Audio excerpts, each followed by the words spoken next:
We came to meet the radical Islamic preacher known as the Jamaican on his own turf. And up a winding road into the Jamaican hillside we climbed. So we think this is it. Where Shaykh Abdullah al-Faisal invited us. An interview, he said, to clear his name from an awful past. Hello? But we quickly learned Shaykh al-Faisal had told us a lie. Is the Sheikh in? No. Can you tell us where he is? He's not here. Not here yet? He's not back from Kingston? Faisal, it turned out, had lured CNN to his island as part of a shakedown. CNN does not pay for interviews. The sheikh was asking for $15,000 just to talk. Why are you charging us so much money just to talk to you? More on that in a moment, but first, who is the sheikh? Why is he here in Jamaica? And why are counter-terrorism officials in the United States taking note? Is he still a concern now?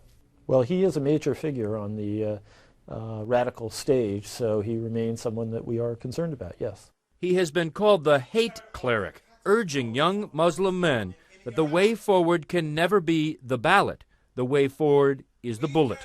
He was convicted and jailed for 4 years in Britain for inciting murder. Most recently arrested in Kenya. Authorities say this 46-year-old Jamaican was encouraging young Muslims to fight in Somalia. His arrest sparked riots, leading to 5 dead. The Sheikh's followers have left a trail of death and terror spanning 2 continents. Tapes of the Sheikh were found inside the apartment of this man, Jermaine Lindsay, who strapped on a backpack full of explosives on July 7, 2005, entering the London subway system and blowing himself up, killing dozens. Richard Reed listened to the Sheikh as he preached in London, then strapped explosives to his shoe and tried to blow up an airplane over the Atlantic. Accused bomber Umar Abdullah Muttalib wrote about the Sheikh in his online blogging. He is the Nigerian student charged with reportedly placing explosives in his underwear, attempting to set himself and this airliner on fire last Christmas. Al-Faisal tells young Muslim men it is their duty to terrorize and to kill Jews, Christians, Hindus, Americans. He's quoted as saying the best way to terrorize them is to exterminate them with jihad. The Qur'an says very clearly in the Arabic language, Turhibuna. This means terrorize them. It's a command from Allah.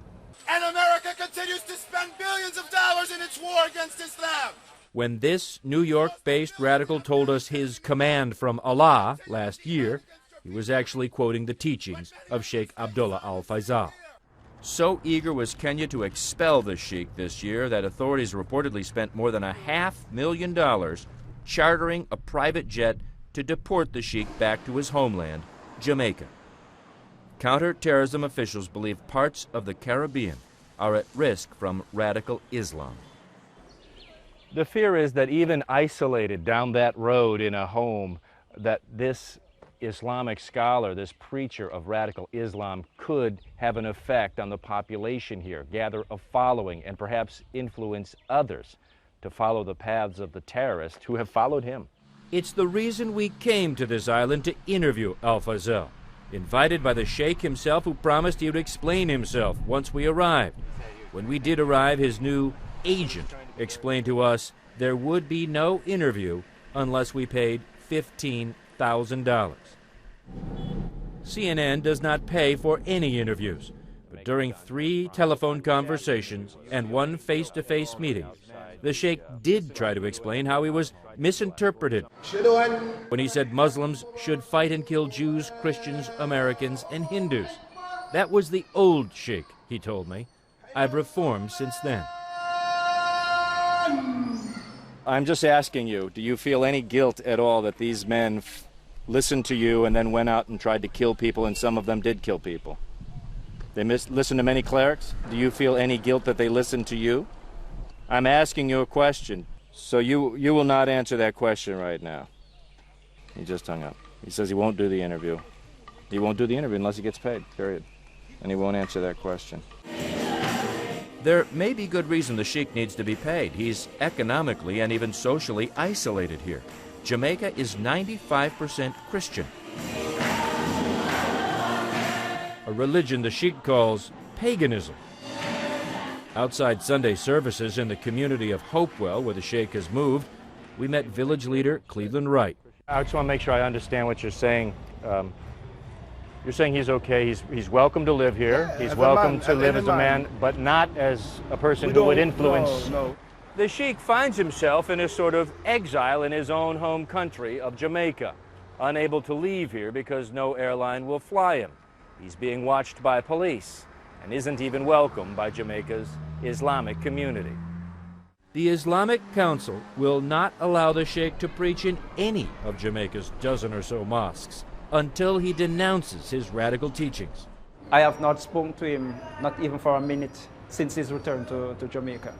It is now day 3 of negotiating with the Sheikh, who appears to be shaking us down. We came down here, and then we get hit with expenses. On the phone with CNN producer Todd Schwarzschild, the Sheikh's agent tells us the price has just dropped, $5,000. Yeah, Sheikh, this is Drew Griffin again, just to close things out. We're on with Abu now, and he still wants like $5,000. So our answer, of course, as you know, is no. There would be no interview, no promised apology for past offenses. But even isolated in his homeland, Abdullah al-Faisal remains free to preach his militant brand of Islam over the internet, at now just a short flight from his followers in the U.S.